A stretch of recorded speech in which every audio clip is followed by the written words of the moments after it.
What's your story? What's good with y'all? It's Abrams Mitchell. I'm a real estate developer, and this is my story.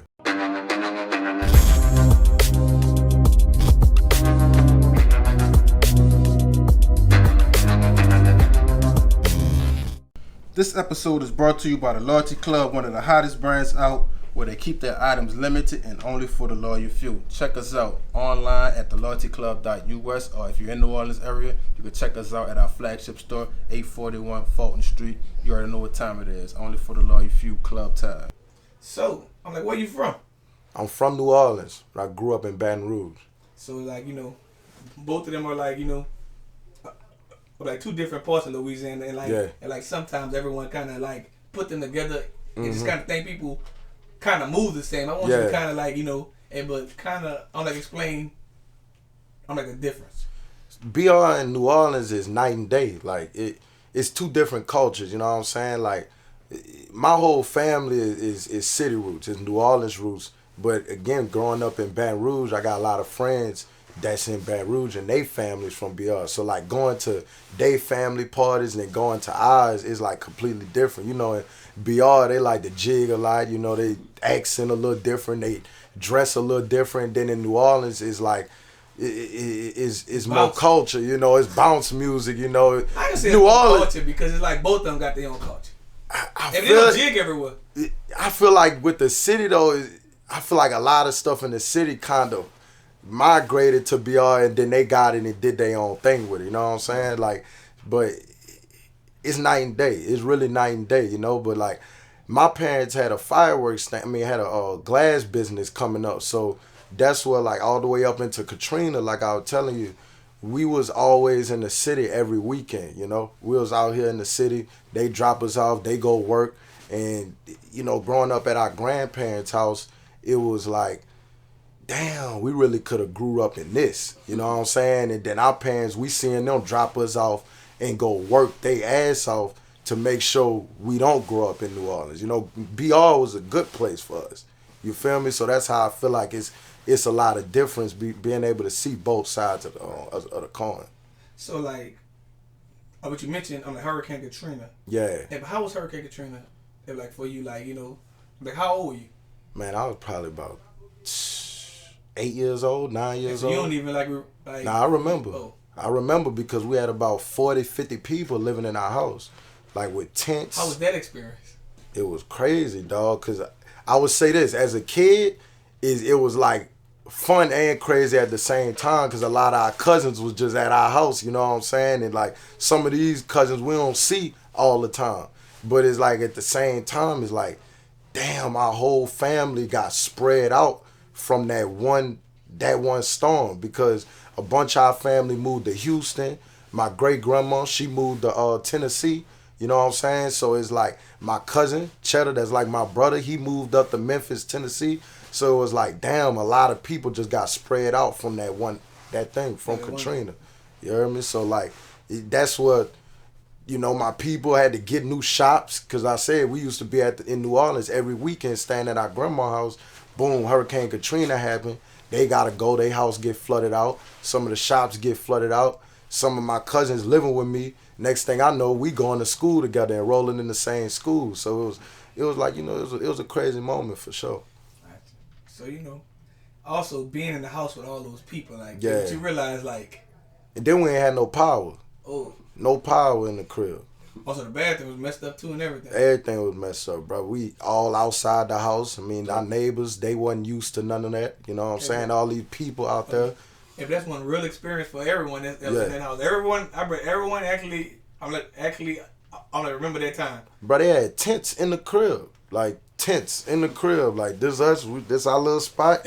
When we sleeping in the tent, you know? So, we wasn't even here for the actual storm. We had went to Atlanta.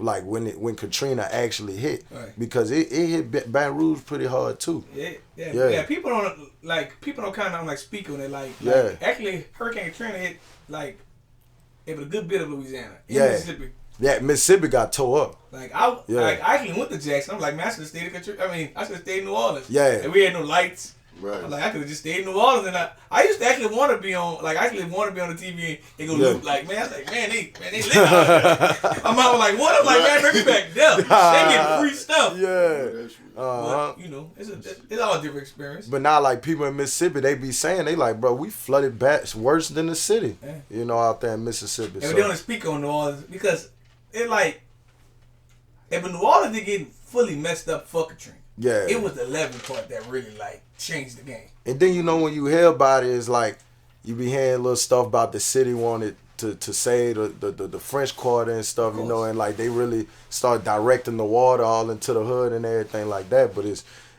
I feel like the city never really bounced back from Katrina. Like, I think it bounced back. Yeah. But it hasn't. But it actually changed the type of people that was here. Okay.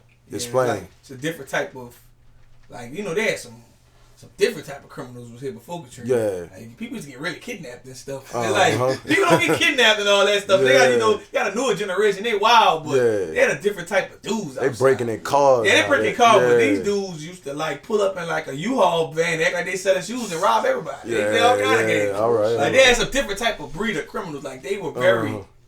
I can't use the word for it. They organized, very strategic. Like, they had a plan when they was gonna rob you. I got you. And then, you know, they had, like, you know, they kind of moved on, like, militant. They had, like, real cliques of people moving different. Like, they had one dude, like up they had north, one dude riding, like, a bulletproof truck just moving, like, calling himself the murder squad. Like, they had all kinds of stuff going on. Yeah, you know? They moving, like, up north then, up Midwest, they were up north, like, they got the stories, you know, it's legendary. Yeah, I got you, you know, being in Baton Rouge, having roots in New Orleans, playing sports. So, you know, like, how was that like, that when the day came that you felt like, dang, I ain't gonna make it as an athlete? Man, it was like a moment where when you best friends with the best people on the team that's getting all the scholarships, my first thought was like, I'm not gonna be the one that's like, oh, my partner in the league, or, you know, I'm cool with such and such, and, you know, hey, let me borrow this, let me get something from you, you know what I'm saying? So, like, I immediately started thinking, like, okay, I ain't gonna make it rich playing sports. It gotta be another way, you feel me? So I started thinking, you know, what's the next thing for me early? I'm in high school already thinking, like, I'm about to go to college, you know, I don't really know too much about college because my people ain't graduated. Nobody around me really graduated college. So I'm like, I want to own a business. So that was my main mindset going into college is I want to own a business and I want to do something that's going to pay me a whole lot of money. And eventually I came across that. But beforehand, I was, like I said, my parents was in the glass business. I started picking that up, doing some windshield repairs, hustling while I was in college. My first year, as a freshman, I ain't had no money. And I remember actually going on a date. And when it was time to pay, I'm telling the chick, I'm like, I left my wallet at home, you know, type stuff. I ain't had no money anyway. So how did that work out for you? She paid for it. So it was my birthday. So she paid for it. But you still talk to her? Yeah, not to this day, nah. But it wasn't, nothing was wrong after that, you know what I'm saying? But as a man, you know what I'm saying, you naturally want to be a provider. You naturally should be. And that's something that you actually, is it like, hey, but that's one like key moment in your life. Like, man, I don't want to feel like this again. Exactly. Like, she might not think nothing of it, but that's something that I remember. Like, that's a point in my life where I'm like, I don't want to be in no position where, you know, I can't provide for myself. You know what I'm saying? Because that first year of college, I ain't really had nothing. Like, I tell niggas, like, my partners that when it's time to go home, I had a whip. And I couldn't put gas in it. So I'm like, all right, who trying to ride home with me? Let me get 5, let me get 10, boom. That's how I'm getting gas money to get back to the crib. So that first year of college, it really like made me really even more motivated to find, like, I like to say find my own vehicle, because I had a job in high school for a few months. The job thing wasn't really for me. Like, I don't really like do well with somebody telling me what to do. Me working hard or not working hard, getting paid the same amount of money. So I knew early, I'm like, man, a job ain't gonna work for me. I'm looking up the salaries. It ain't really talking about nothing, you know, more than what I want in my life. So I started thinking real early, okay, cool, I need to own a business. So after that first year of my college, I came back and I got into the glass business, basically where, you know, you ever seen somebody with a rock chip on their windshield? Like, You ever riding up, you get a chip on your windshield, then it starts spreading. And you know how in Louisiana you got to get the brake tags, right? But they won't give you your brake tag if your glass crack. So it's really a good hustle. So I had got me a glass kit, and again, like I said, I got that game from my people. My parents was in the glass business, so I got me a glass kit, and I started getting into that. So basically, I go in the car wash parking lot, and then all these cars pulling up, I'm checking all the cars, you know, people looking at me like, who this is, you know, checking my car. Whole time I'm checking to see if they got a rock chip on their windshield, because insurance covered that. You feel me? So they ain't really had to pay no money out of pocket. It was an easy close if I got around the whole, my insurance go up, or my insurance go drop me if I call this in, you know what I'm saying? But once I could get somebody to understand that I could repair it, it take me about 5-10 minutes, and it's free of charge, then boom, I make $70-$80. So basically, you know, you were telling me earlier, it would actually, I'm like, before our interview, it got cut the first time that, you know, if you had a high school coach, and he actually, I'm like, cut you, and it kind of like change your, I'm like, decision in life. So like, you know, I want you to kind of chime in, like, like tell people about that. So I was in high school, I had hoop dreams and NFL dreams. I wanted to go to the NBA, I wanted to go to the NFL. I was on the basketball team. One day the coach looked at me. He was like, man, I'm going to cut you, bro. Like, you a football player. I'm going to cut you. So that was it. You know, I stopped playing basketball that day. I ain't never go back to practice at that point. And, like, that was just another point where I'm like, damn, all right. You know, you building this list, all right. I'm going to go to the NBA. I'm going to go to the NFL. I thought about rapping before because I just come from a music family. Shit. So you speak about that next. You kind of like exit, you know, you taking them off the list, you know. So I'm like, damn, it's dwindling down. Like now I only got this way, which is, you know, football. And when I basically start figuring out, okay, the cleats walking away from me, because I remember one of my coaches said, you got to know when the cleats walking away from you. You know, a lot of people continue to chase that dream, and then they mess themselves up. They don't pick up no other skills. They don't learn nothing else. And now when it really is just done, they just out in the world kind of depressed. You know, they put they all into going to the NFL, put they all into going to the NBA, put they all into rapping or something else, and they ain't know when it was time to, you know, move on to the next play. But yeah, I come from a music family, bro. Shout out to Mr. Magic. That's my godfather. Okay, speaking on, you know, him, like, I want you to kind of, like, you know, it would kind of be brief about it, like, like, what do you think that he actually meant, like, actually to the city of New Orleans and the Ninth Ward? To the Ninth Ward, bro, what's crazy is I knew him as Shaggy.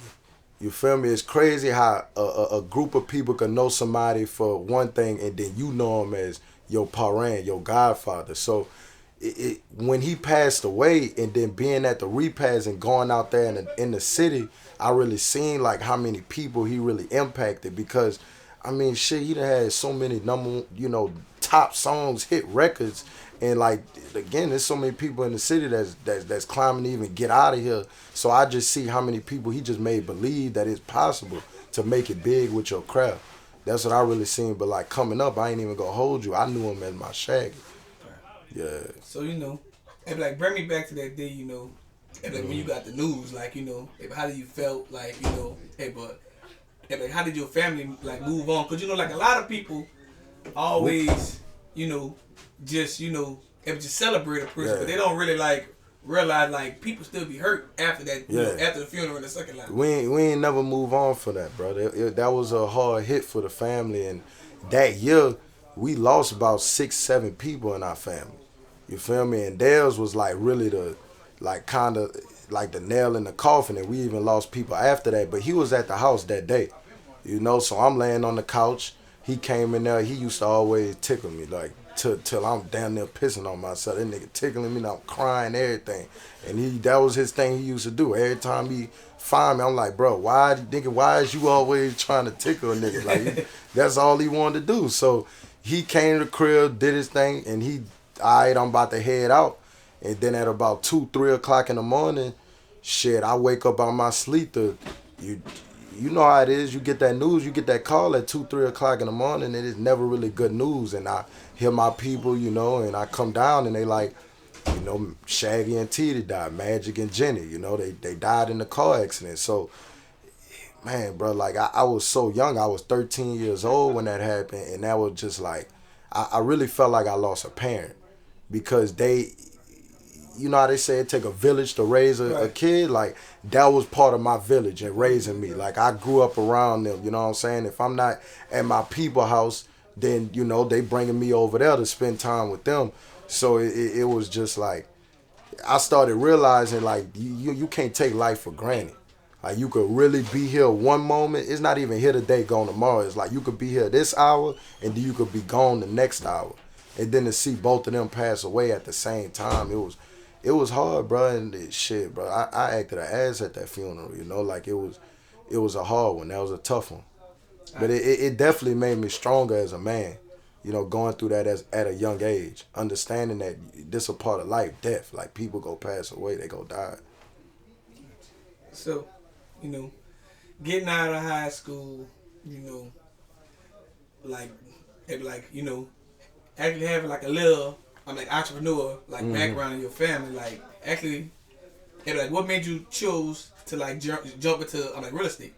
Man, bro, that's a good question right there. So, it's not even like it's not like I always wanted to be in real estate, but I had came across this info where I could flip a house without having to buy it. It's called wholesaling real estate. So basically, I came across some videos online of these, you know, kids, some of them my age, you know what I'm saying, 19, 20 years old, some cats older, and they'll basically get good at finding good deals. They the plug in real estate. That's how I explain it to people. Well, say you got a house worth $200,000, and, you know, you in a situation where you need to get it off. You know, I'm like, look, I need to sell this house, and I'm need to move on with my life.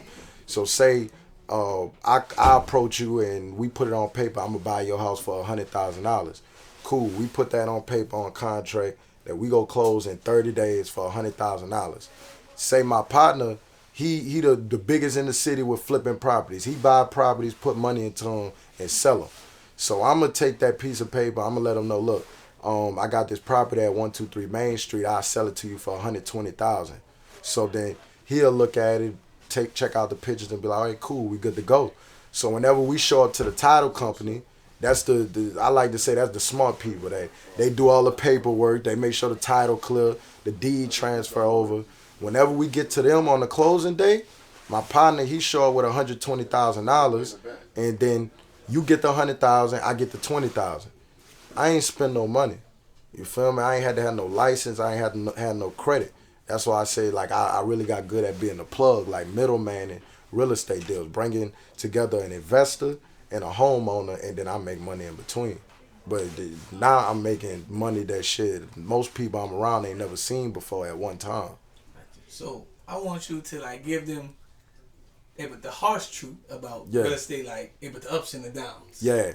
Now, it's definitely, you know, everything, like, this what I'm going to say is whatever journey you on is going to be a roller coaster. You know what I'm saying? Like, entrepreneurship is going to be higher highs and higher lows. You know, like Elon Musk, last year, he broke the record for most money lost in one day, but he's still the richest person in the world. That's still a low for him, where he at his level. So me, I'll tell you about my first deal. I had found out about wholesaling real estate in 2018. So this summer of 2018 while I'm in college, and I immediately just dove straight in. I dove straight in, and about 4 months later, October 19, 2018, I closed my first deal. I made $32,000 off that deal in college. So I immediately dropped out of college thinking real estate the easiest thing in the world. Shit, I could find deal, flip this paper, make tens of $20,000, $30,000. So my very next deal, when I dropped out of college, I packed up my car, I moved to Nashville, Tennessee. I had a closing set up on that day. On that same day, I found out, all right, the buyer called and was like, I can't perform, I gotta walk on the deal. So I got this property that I'm supposed to close on because you the one that signed the contract still. So I'm on the hook for this property, and then the buyer called saying he can't close it. You know what I'm saying? So at that point, I had to make a decision. Either I could just walk away from the seller, which you put a house under contract. Say you about to sell your house and you put it under contract. What you gonna do? What you do if you thinking you about to sell your house? What you doing? And I'm planning on, packing up. Yeah, packing up for my exactly. Packing up, you kind of counting the money that you about to make. Right. So that's what's going through my head is like this seller, we've been on this seller like counting the money, you know, this seller planning on moving. So I actually bought the property. I had used a hard money lender where I had to put down some money, and I had like $13,000 in my bank account. I had to spend about 10 to take that property down. So at that point, I'm like, damn, this real estate shit not as easy as it was on my first deal. And then I'm like, I done went ahead and dropped out of school and moved up here, and now, in a sense, I'm back broke. You know, I done spent all my money. So some people will make it look easy. And it is easy at times, but you still go learn. You know, at the end of the day, you go learn through your lessons, through the experience. Hey, people make everything look easy, but it's gonna be nothing easy. You get on Instagram, everybody go say, "Oh, this so easy. Just do this 1, 2, 3." On YouTube, but then, especially, tell everybody, "Oh, you could be a real estate, a credit." You gonna learn from your field. Yeah, they ain't gonna talk about, you know, all the other side. And sometimes, you know, you can't really talk about that too much, because then people just start thinking negative so quick. And like, and they ain't even gonna try it, you know what I'm saying? So I would say like all those lessons, it's supposed to happen. It gotta happen, because like I said, that's when I started understanding, okay, if a property $200,000, I don't need $200,000 to buy it. I just need, you know, 10%. You feel me? I'm coming up before then, I'm thinking, shit, if something costs $200,000, that's what I need to spend in order to buy it. So it still was like a lesson in that, you know, that whole situation. And that kind of like my whole career just blast forward, understanding how I could leverage other people's money. But I'm learning a little bit more like real estate. Like now I have a brand new house off the ground. All right. And we paid $200K. And so we've been in the house 2 years. It was worth $400 now. Exactly. And like people around us selling it, you can tell it's worth a whole lot. Yeah. But I'm like, nah, I'm a hold it, man. Yeah. Right. It's like if the people spending $400 right now, yeah, imagine you're gonna spend 5 years from now. But you know what Beyonce be saying? Pay me in equity. You know what I mean? So it's like sometimes, you know, everybody won't get the quick lick, get the cash, but I hang around people that say it's better to have access. But I know the downside about that too. Like that's what my, you know, that's what my wife friend. Okay. And she sold her house for $400 and moved to Atlanta, like big dreams, you know. Uh-huh. And they never found the dream home, so they was staying in an apartment. So they came back down here. Yeah. If not a housing market high. Yeah. And they can't get another house. They can't get another house. So it's like, you know, like they don't have that $400K no more either. Yeah, exactly. So it's like you gotta know what you gonna do. It's situational. Like when it comes to selling real estate, it's not like black and white. Then also people don't speak on renting and getting a house is two different things. Yeah. So when you renting, but a 3-bedroom apartment might be $2,000, $3,000. Mm-hmm. When you have like a 3-bedroom, 4-bedroom house, you probably paying $1,400 mortgage. Yeah. Right. So people don't speak on that. And it's going towards something. Yeah, like another thing you got to think about when you got a house though, when it comes to the renting versus buying thing, is if the HVAC break, if something break in there. Yeah. I know it now. You on that? I just had a mice. And like bit through my stairs last night, so like you gotta fix that now. Exactly. Like how the hell he got down there? It's you know, you got insurance, you got property tax. I think I fixed the toilet last month. Exactly. But the water thing kept running. Exactly. $5 water bill. Exactly. Yeah, so it's so sometimes you kind of like, I kind of miss the maintenance man. Yeah. Yeah, they start getting the plumbers out there and shit. Oh, wow. I became the plumber. Yeah, see, I just moved into my crib. I built it, and you know, like. Shit, again, like you say, I became the plumber because you ain't about to call somebody. In your mind, you think a brand new house, nothing's gonna break. Right. So in the first year, you know, if they still got some type of insurance when you buy a house. Man, it's like a car, bro. And the dishwasher, everything was breaking. Like we had to keep calling people. I'm like, dang. I'm like, so it show you brand new stuff breaks fast too. And guess what? As soon as the warranty up, everything seemed like it started breaking. Man, it's like a car, bro. Like at the end of the day, a house is a depreciating asset that appreciate at the same time. So what I mean by that is the roof go leak, you know, the HVAC go break, the paint go get scratched up, you know what I'm saying? It's still a physical property. It's something that it get wear and tear. So just like anything else. So but I'm gonna tell you, if the difference from a car and a house, people don't speak on this, and this is way deeper. You could buy your house out, but you still don't own your house. Cause if you don't pay that property tax, Oh, they'll take it. So it's like you never really own it if you don't own the land. But nobody never speaks on this. That's true. I mean, the United States really own they own everything. You know what I'm saying? So you never really own your house. Yeah. But that's when you really own your car when you finish get them titles. Yeah. Like if you don't pay insurance, you might just get flagged with DMV. But if the people can't take your car. Yeah. From your house, if you and you know what that tell you? Know what that tell you? Yeah. It ain't worth nothing. Yeah. They don't want it. They don't want it. It ain't worth nothing. Yeah. But they know that house, you know what I'm saying? They know that land, they ain't making too much more. They can't make no more of that. You see what I'm saying? So the truth of the matter is, people need to stop buying their land first. They got to. Buy your land, then put your house on. They got to, bro. You know, like I remember during COVID in 2020, the market just took a, like you said, you bought your house when? Like right after the pandemic. Okay, so that was still at the part where it was going crazy. Like the properties was appreciating like crazy, whereas right now the interest rates done doubled and tripled, 3 years ahead, and appreciation ain't going as quick, you know, as it was. Like they not gaining value as quick as they was in the pandemic. So the pandemic was a real good time for people to buy. It was a buying opportunity. The pandemic was the best time for a lot of people to come up. You didn't come up, you just fell. Yeah. But you ain't capitalized off of all the free money that was. I don't think that's gonna happen again in life. So nah, dog. And I mean, because you got to realize Trump was giving out a lot of money at that time too, dog. With them. And it actually made people miss Trump. Yeah. I know I do. They get mad at me when I say it, but I swear, dog, because Biden ain't doing it. It's as far as like real estate, being an entrepreneur and everything like that. Like, tell us what do you enjoy most about it. Tell us what you hate about it. Man, bro, I enjoy the freedom. That's the only thing. That's the real reason anybody I feel like should want to make some money. Cause that's just a piece of paper is man-made. Like if we wake up tomorrow and they say the dollar ain't no more, we go trade crypto coins, then everybody go be trying to buy crypto. So it's really why we trying to get money, because we want freedom. You know, we want to be able to wake up, do what we want, travel what we want with the people that we love.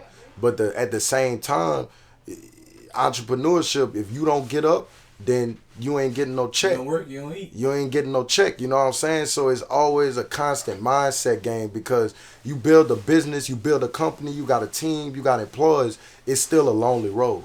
Like that's you the one that eat last. That's something I learned real early in entrepreneurship. Like I don't eat until everybody else in my company eat, you know? So that's something that you really got to stay disciplined. Everyone think entrepreneur is like one easy life, but some people don't make money for a few years. Yeah. Whatever. Yeah. And you just get discouraged. 90% of businesses fail within 5 years. Shit, I've been seeing it 1 year. Yeah. Hey, especially if you got overhead. Yeah, especially after COVID. You got overhead? Yeah. They ain't been making it. So that's why I tell people to get in the wholesale real estate game, because like I said earlier, I flipped the property.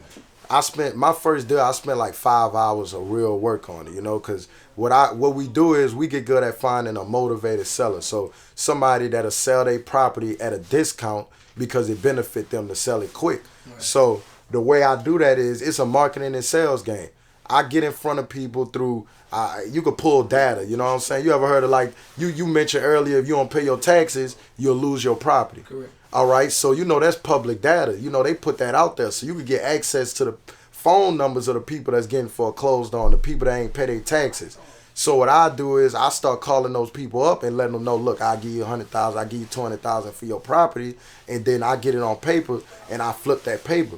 So I was able to make a lot of money without a lot of overhead. You feel me? Because I ain't got to buy the property. I ain't paying the mortgage payment, the interest payments. I ain't paying none of that. You see what I'm saying? And then on top of that, I ain't got no license. I ain't need no credit, none of that. So I was able to stack up $100,000 real quick, just flipping properties on paper. And then when COVID came around, like the game just went crazy. Like in March of 2020, I had an $88,000 a month. And then from March, April, May, back to back, $88,000, $86,000, and then like another $78,000 a month. I'm 22 years old at this time, 22 years old at this time, and then what I start thinking is, okay, and I made a lot of mistakes with money. I ain't gonna act like I ain't make mistakes, but then I started realizing, okay, if I want to go on a vacation and still make money, I gotta build a team. I gotta have employees up underneath me finding these deals. You know what I'm saying? So you still gotta make money while you know, while you vacation. Exactly. You know what I'm saying? Like one of my mentors, one day I'm talking with him, and he had a board full of deals. In real estate, we got whiteboards. We write our deals on the board. So we had a board full of deals, and he was like, I ain't talked to none of these property owners. I don't know them. I'm like, damn. He got all this money coming in, but he got a team. He leveraged somebody else's time, you know what I'm saying, to make that money. So I started focusing on building my team, and I ain't been on the phones calling people for their property since 2020. I ain't been on the phones because I focus on building that team to where I got people doing that for me. So what that allowed me to do is start getting into, if you see on my Instagram page, I do new construction. I build houses ground up. I wouldn't have been able to get into that if I was stayed in that, okay, I'm chasing another deal. I'm chasing a wholesale deal, you know? So like I always, it don't know, no matter what point you at, if you ain't growing, you dying. Like you gotta always have that hunger for new information. You gotta have that edge to keep up in the scope. And building a company is what allow you to do that. So tell us, like, what's next for you? Man, right now, bro, I'm deep into development, and then I started my brand. You see right here, Triple M, money making mindset. With a mindset, make the money, because everything you hear me talking about. That's a nice jacket, man. Appreciate that, dog. But everybody, you know, everything you hear me talking about, it come from this right here. You know what I mean? Like, the game, you know, you could be smart, whatever, but if you ain't got the mindset, if you ain't got the hustle to get up and go do this and work through the mistakes every single day, you ain't gonna get nowhere. You feel me? So my mindset is really like what helped me get to where I'm at today. And I started this brand where I teach other people how to do it. You know, like over the last year, I've been able to teach over 100+ people how to do their first real estate deal. And there's people that come from where I come from, people that, you know, don't even believe they could do this. You know what I'm saying? That's why we talk about money making mindset. Because if I could show you these checks, if I could show you my experiences, if I could show you, you know, the actual game. I just had an event where people flew to Nashville and seen my business, seen my new construction bill, seen that, then I can make you believe. Once somebody start believing they could do something, believing it's actually for them, they deserve it, then they go put in that work to get to that actual deal. So my next step is really growing this brand right here. And like I said, I'm deep into development, bro. I love building houses. Like, that's my favorite part of real estate, is buying a piece of land and then building some houses on the ground up. And also, last but not least, tell the world what can you find on social media and everywhere else. So you can find me on Instagram everywhere, Abram Mitchell. So ABRAM MITCHELL_. That's everywhere. That's on YouTube. We drop podcasts every single week. We drop shows, nothing but free content, free game. And if you really pay attention to everything and apply it, but you can do this. Like, this game really ain't like, you ain't got to be that smart to do this. I ain't really different from nobody else that's watching this.